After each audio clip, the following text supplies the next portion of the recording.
आज बच्चों पढ़ेंगे हाइपर कंजुगेशन इफेक्ट, है ना। तो हाइपर कंजुगेशन में क्या होगा, कहता है कि complete transfer of sigma bond होगा कार्बन हाइड्रोजन के बीच का, है ना। तो ये जो होगा complete transfer of sigma bond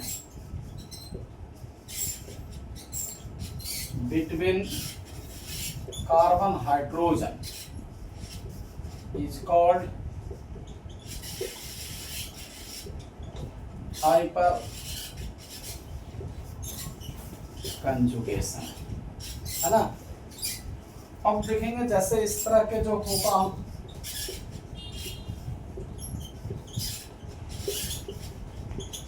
ये सिग्मा बॉन्ड है ना। अब इसके बीच ये कंप्लीट ट्रांसफर हो जाएंगे, है ना, कंप्लीट ट्रांसफर हो जाएंगे, है ना। H positive charge, double bond CH, और ये जो होगा CH2 नेगेटिव चार्ज, है ना। तो ऐसे मॉलिक्यूल में जो होगा हाइपर कंजुगेशन होंगे, है ना। कि मतलब जो सिग्मा बॉन्ड है उसका कंप्लीट ट्रांसफर हो रहा है, ठीक है। तो कंडीशन जानेंगे ऑफ हाइपर कंजुगेशन, है ना। तो इसमें ध्यान रखना है कि 3 प्रकार के मॉलिक्यूल जो होगा, एक तो जो होगा यानी एल्कीन, दूसरा जो होगा आपको फ्री रेडिकल, और तीसरा कार्बोकैटायन। ये 3 प्रकार के मॉलिक्यूल में हाइपर कंजुगेशन होंगे, है ना। तो ध्यान रखेंगे, है ना। एटलीस्ट 1 कार्बन हाइड्रोजन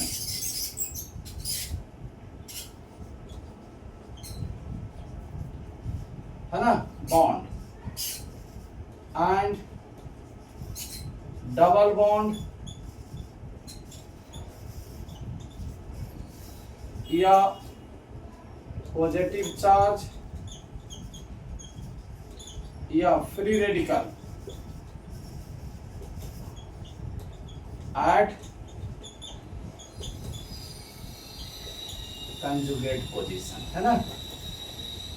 तो ऐसे मॉलिक्यूल जो होंगे, है ना, मतलब जो कार्बन हाइड्रोजन जो होगा सिंगल बॉन्ड तो होना ही चाहिए, और उसके बाद जो होगा कंजुगेट पर डबल बॉन्ड हो जाए या पॉजिटिव चार्ज और फ्री रेडिकल पे हो जाए, तो ऐसे में हाइपर कंजुगेशन का घटना होगी, ठीक है।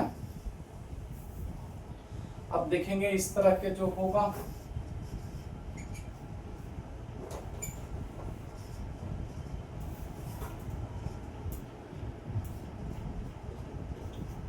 H डबल बॉन्ड, है ना, एल्कीन है ना। तो एल्कीन में जो होगा हाइपर कंजुगेशन होगा, ये जो होगा इसका जो होगा ट्रांसफर होगा,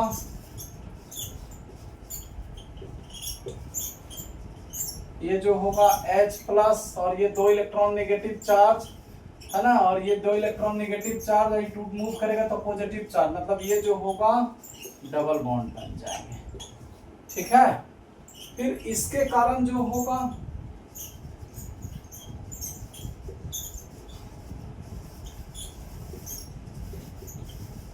इसके कारण होंगे, है ना, 2 इलेक्ट्रॉन नेगेटिव चार्ज ये मूव किया, उसके बाद ये मूव करके ये डबल बॉन्ड बना देंगे, क्लियर है, ठीक है। फिर जो होगा इस हाइड्रोजन के कारण होंगे,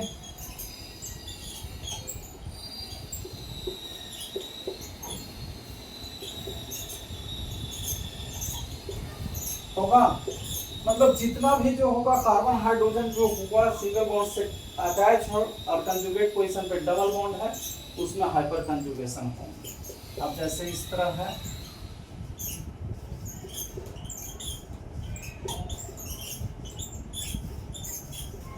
ठीक है।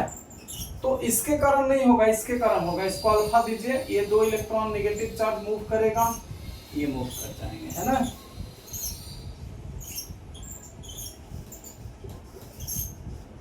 Double bond CH2 negative charge H+, ठीक है। इसके कारण भी होंगे,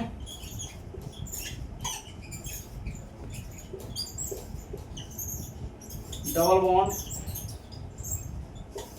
और ये H+। क्लियर है? तो ये जो होगा आपको जो होगा हाइपर कंजुगेशन इन एल्कीन, ठीक है, एल्कीन में हो गया।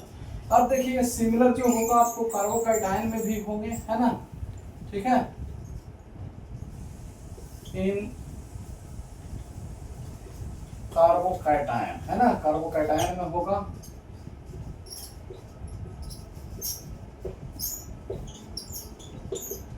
देखिए तो ये जो होगा सिग्मा बॉन्ड है ना, सिग्मा बॉन्ड है, और ये जो होगा आपको जो होगा देखिए ये कंजुगेट पोजीशन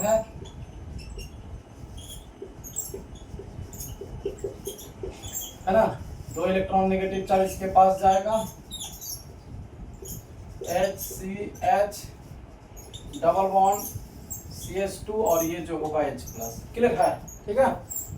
अब ये जो होगा इसके कारण जो होगा मूव करेंगे,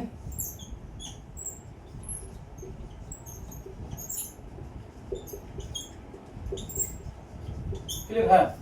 ठीक है। अब जो होगा इसके कारण भी होंगे, है ना, इस जो हाइड्रोजन है इसके कारण भी होंगे,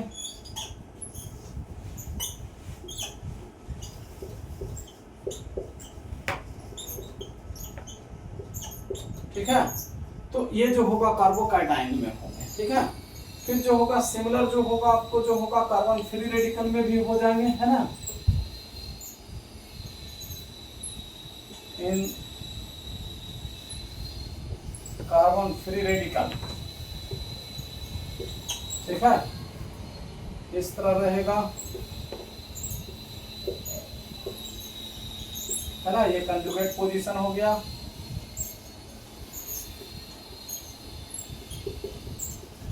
ठीक है। इसमें भी जो होगा क्या होगा, यह जो होगा बॉन्ड जो होगा टूट करके इसके पास मूव करेंगे, है ना, CH CH2 और ये H फ्री रेडिकल, ठीक है। इसके कारण भी हाइपर कंजुगेशन होंगे,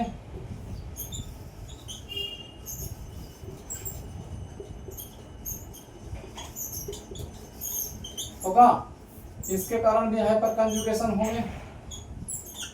मतलब इसको अल्फा दे दीजिए, जितना जो होगा अल्फा कार्बन हाइड्रोजन बॉन्ड होगा उतना number of hyper conjugating structure होंगे।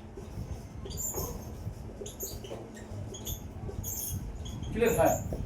तो ध्यान रखना है बच्चों कि इसका जो होगा, है ना, ये जो होगा हाइपर कंजुगेटिंग स्ट्रक्चर जो होगा ड्रॉ करेंगे, ठीक है। इससे आपको क्या मिलेगा, यानी जो होगा हाइपर कंजुगेशन से आपको स्टेबिलिटी मिलेगा, ठीक है, स्टेबिलिटी मिलेगा, है ना, इसका एप्लीकेशन हो जाएंगे, है ना, यानी स्टेबिलिटी जो है ना, एप्लीकेशन ऑफ हाइपर कंजुगेशन, है ना, स्टेबिलिटी मिलेगा, stability of alkene carbocation and free radical, ठीक है। तो एल्कीन में देखेंगे कि यानी जो होगा स्टेबिलिटी जो होगा, ध्यान रखना है, stability directly proportional to number of hyper conjugating structure, है ना, जितना ज्यादा number of hyper conjugating structure होगा स्टेबिलिटी उतना ज्यादा हो जाएंगे, ठीक है। जितना ज्यादा number of hyper conjugating structure होगा बच्चों उतना ज्यादा स्टेबिलिटी हो जाएंगे, है ना। अब जैसे देखेंगे पहला जो होगा स्टेबिलिटी ऑफ एल्कीन, है ना,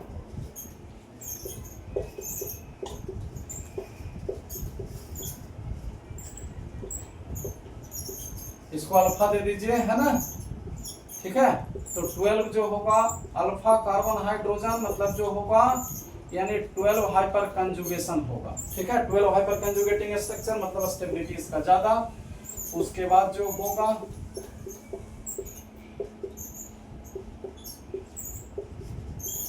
इसको अल्फा दीजिए, है ना, 9 हाइपर कंजुगेशन, उससे कम स्टेबल हो जाएंगे, है ना। उसके बाद जो होगा आपको जो है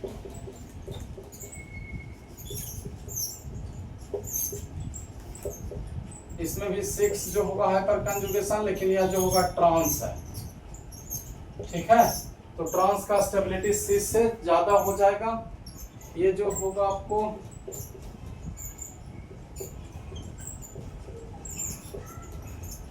ये भी 6 हाइपर कंजुगेशन है, लेकिन यह जो होगा सिस है ना। तो ट्रांस का स्टेबिलिटी बच्चों याद रखेंगे ज्यादा होगा सिस से, इसलिए कि ट्रांस जो होगा सिमेट्रिकल मॉलिक्यूल होंगे। ठीक है, उसके बाद जो होगा CH3 CH double bond CH2 है ना। उसके बाद जो होगा आपको CH2 डबल बॉन्ड CH2। ये जो होगा order of stability of alkene हो गया। जितना ज्यादा number of hyper conjugating structure stability उतना ज्यादा है ना।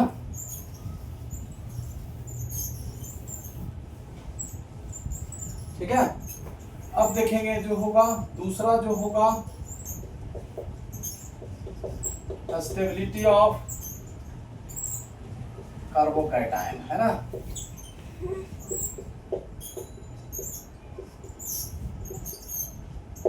इसमें जो होगा अल्फा दीजिए है ना, 9 हाइपर कंजुगेशन होगा। स्टेबिलिटी जो होगा आपको जो होगा ज्यादा मिलेगा।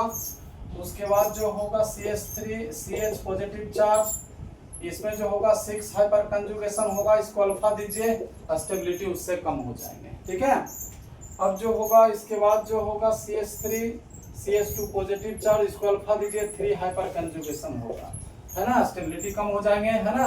और उसके बाद CH3 पॉजिटिव चार्ज में 9 हाइपर कंजुगेशन है ना, स्टेबिलिटी जो होगा और कम हो जाएंगे। क्लियर है? ठीक है, अब जो तीसरा जो होगा स्टेबिलिटी ऑफ फ्री रेडिकल है ना। फ्री रेडिकल जो होगा सिमिलर टू कार्बोकैटायन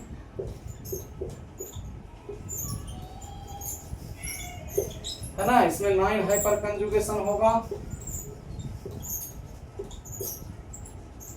इसमें 6 हाइपर कंजुगेशन होगा है ना। इसमें 3 हाइपर कंजुगेशन होगा। इसमें 9 हाइपर कंजुगेशन है ना। तो ये जो होगा आपको जो होगा इससे जो होगा स्टेबिलिटी मिल जाएगा। ध्यान रखेंगे बच्चों कि कार्बन आयनाइंस में हाइपर कंजुगेशन नहीं होंगे, इसीलिए कि कार्बन आयनाइंस में ऑक्टेट कंप्लीट है। इसीलिए जो होगा कार्बन आयनाइंस का जो होगा स्टेबिलिटी का एक्सप्लेनेशन जो होगा हाइपर कंजुगेशन के थ्रू नहीं करेंगे। ठीक है, तो ये जो होगा स्टेबिलिटी इससे मिलेगा कार्बोकैटायन, कार्बन फ्री रेडिकल और एल्कीन का। ठीक है बच्चों, तो चैनल को जो होगा लाइक कर लें, सब्सक्राइब कर लें, ताकि जो होगा वीडियो सबसे पहले मिल सके। ठीक है।